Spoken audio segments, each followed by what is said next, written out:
Alors, socle des compétences, il n'y a rien sur la loi. Je vous le dis tout de suite, c'est impossible. Hein. Donc, il n'y a rien ni en Belgique ni en France, il n'y a rien sur les compétences de base à atteindre.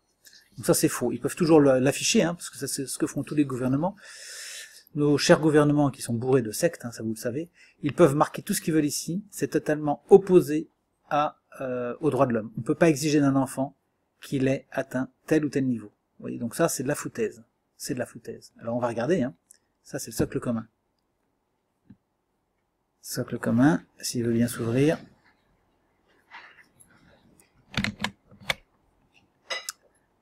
Voilà, socle de compétences.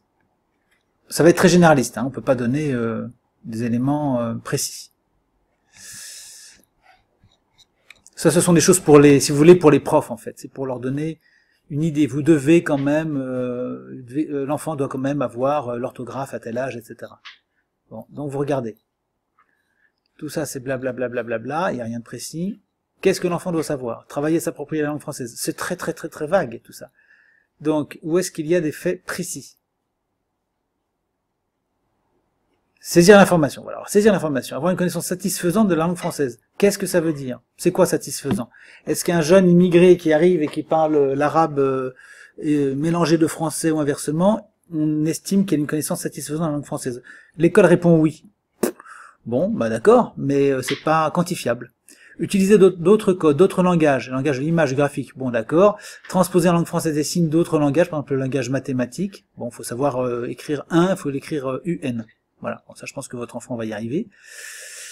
Et ça jusqu'à 10. Hein, voilà, on va dire jusqu'à 10. Je pense même pas qu'on demande à ce qu'il le fasse jusqu'à 800 000 par exemple, puisque en français, maintenant à l'école, ils ne tiennent même plus compte du fait que 1000 ne s'accorde pas, du fait qu'il y ait des S ou pas aux centaines, etc. Donc tout ça on l'a ignoré, on l'a mis à la poubelle, et on ne connaît même plus maintenant, les profs ne connaissent plus les règles concernant les tirets. 350, ils savent pas où mettre le tiret. Donc vous voyez là, vous en êtes là aussi dispensé.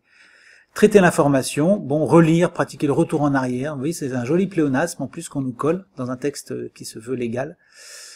Etc., etc. Dégager les idées, distinguer les éléments essentiels, tout ça c'est très flou. Le socle commun, vous voyez, ça s'appelle le socle commun. Analyser, dégager, poser des hypothèses, dégager l'explicite et l'implicite. C'est quantifiable comment ça? Comment? Reformuler, oui, bon, reformuler, il faut savoir faire une autre phrase à partir d'une phrase, à partir d'une information. Résumer.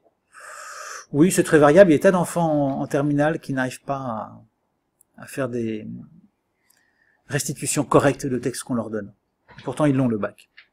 Mémoriser. Bon, bah, mémoriser. Il faut mémoriser un petit peu, quoi. Il faut pas être complètement incapable, comme un moustique, de restituer une information au bout de 3 secondes, c'est sûr. Il faut avoir un cerveau un tout petit peu, quand même. Utiliser l'information, communiquer l'information. Bon, c'est très bien, c'est sympathique, tout ça. Attitude relationnelle. Alors ça, c'est très important. Parce qu'il faut être gentil, il faut être bien élevé et marcher dans les clous. Alors voilà, il faut savoir se connaître, prendre confiance. Vous voyez, tout ça, c'est du blabla. C'est du blabla. Tout ça, c'est les êtres humains normaux, ils font tout ça déjà. Se connaître, prendre confiance, oui, d'accord. Mais en quoi est-ce que prendre confiance, vous voyez, là on entre dans le domaine de l'éducation. Vous voyez, donc en fait l'école, le pouvoir public se mêle de la confiance de l'individu en lui-même. Donc on va se charger de te donner une confiance en toi, d'une certaine manière. Vous voyez, donc on se mêle de faire l'éducation.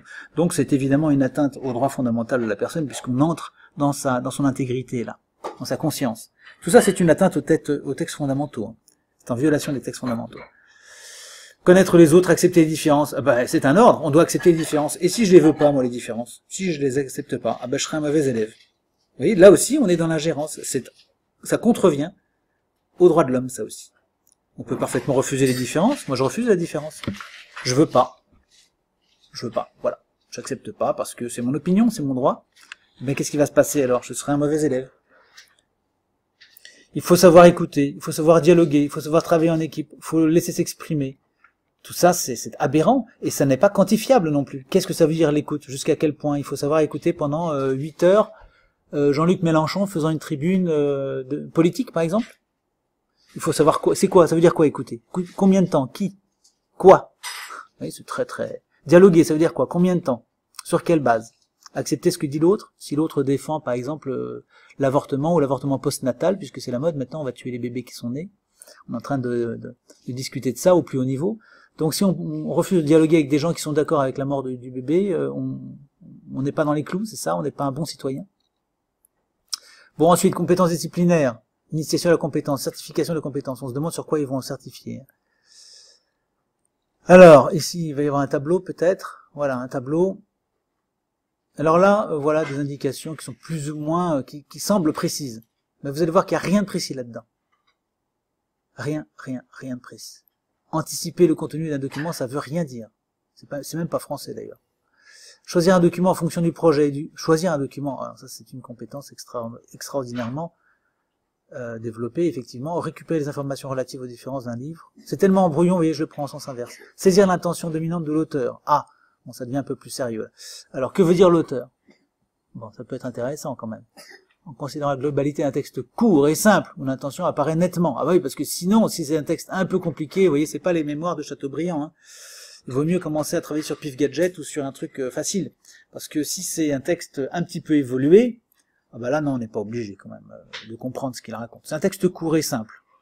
Je sais pas, une sorte de texte oui en vacances ou vous voyez, quelque chose comme ça. Quelle est l'intention de l'auteur? Oui a perdu sa voiture. Qu'est-ce qui s'est passé? Je crois que oui a perdu sa voiture. Bah c'est bien. Tu es un enfant lettré, tu es intelligent, tu es brillant, tu es un bon citoyen. Quelque chose comme ça, vous voyez. Alors en considérant un texte plus long et plus complexe, attention paraît nettement niveau E. Ah, c'est un texte plus long. Oui, mais de combien? De combien? Moi, je voudrais voir l'inspecteur. À ce moment-là, l'inspecteur, il demande une compétence, là. Et il me dit, votre enfant, il faut qu'il sache maîtriser un texte plus long. C'est quoi un texte plus long? Est-ce que c'est les mémoires d'outre-tombe? Est-ce que c'est la condition humaine de Zola? Est-ce que c'est, dites-moi, les Rougon-Macquart de Balzac?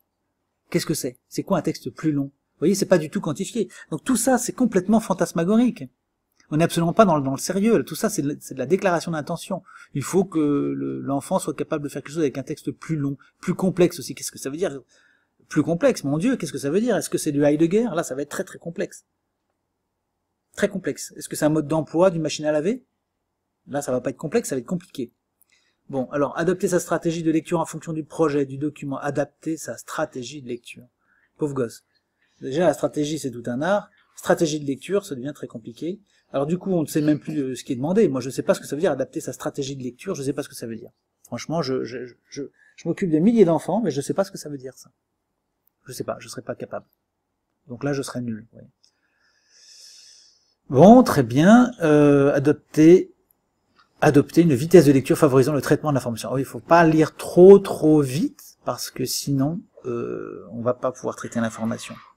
Bon, ça vaut aussi pour les fonctionnaires de plus haut niveau, hein, parce qu'il y a des fonctionnaires qui ont du mal à assimiler des courriers qu'on leur envoie, ils répondent à côté, ils ne savent pas répondre.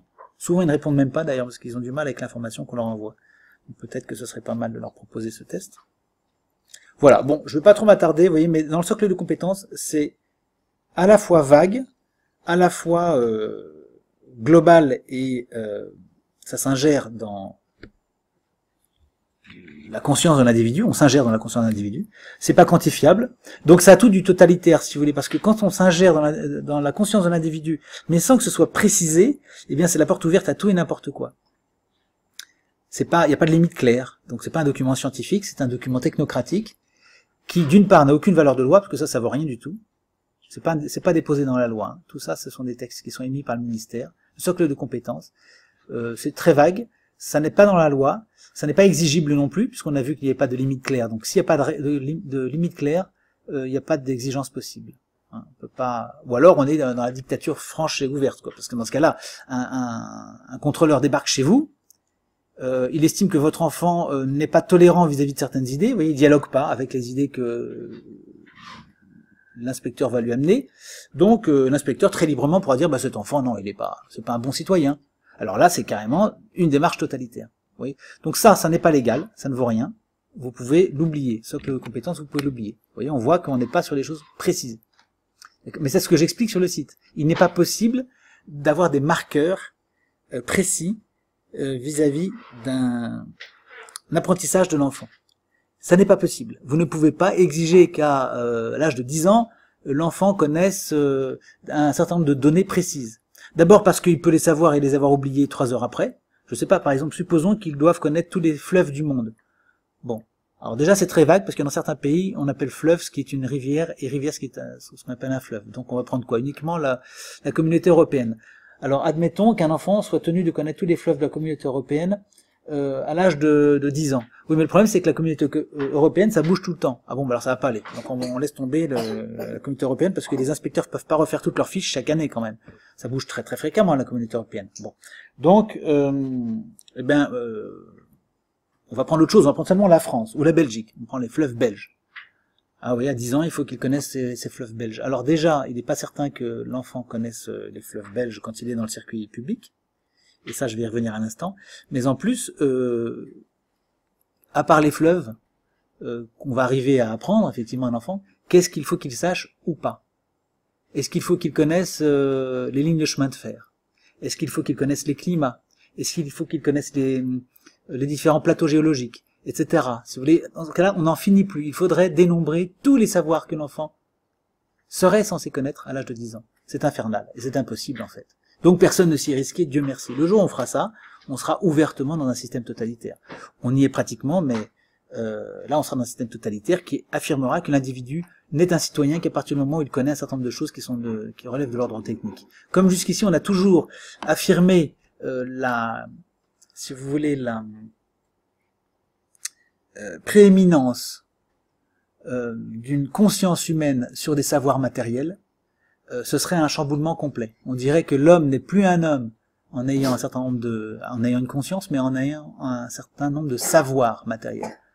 Et comme l'ordinateur sera toujours plus fort que lui à ce jeu, eh bien, on aura à ce moment-là franchi l'étape ultime d'une disparition de l'humanité authentique avec une conscience au profit d'une humanité qui sera moins performante de fait que les outils tels que l'ordinateur.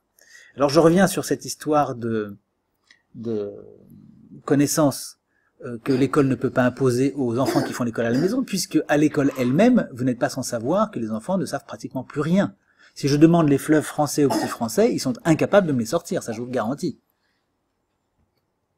Peut-être que certains, dans certaines écoles, connaissent encore 4 ou 5 fleuves et arrivent plus ou moins à les situer, mais moi je vous assure que les Français, si vous demandez aux Français quels sont on va dire les 5 plus grands fleuves français, je vous garantis que 9 sur 10 ne savent pas. Ça, c'est sûr et certain. Vous voyez, donc l'exigence du soi-disant socle commun, qui est la base de réflexion, si vous voulez. En fait, c'est une sorte de modus vivendi, si vous voulez. C'est une manière, si vous voulez, de dire aux parents qui font l'école à la maison, écoutez, au moins, il y a un certain nombre de choses qu'il faut avoir vues, grosso modo, mais on n'exigera pas que vous les sachiez. Jusqu'à maintenant, on n'exigera pas que l'enfant les sache. Il faut les avoir vus. Voilà. Et c'est ce qui me ramène à ce que je vous ai dit dès le départ. Il y a une obligation d'instruire l'enfant, mais il n'y a pas d'obligation pour l'enfant d'avoir acquis des connaissances. Ça n'est pas possible. Techniquement, ça n'est pas mesurable. Voilà. Donc, socle de compétences, vous pouvez oublier.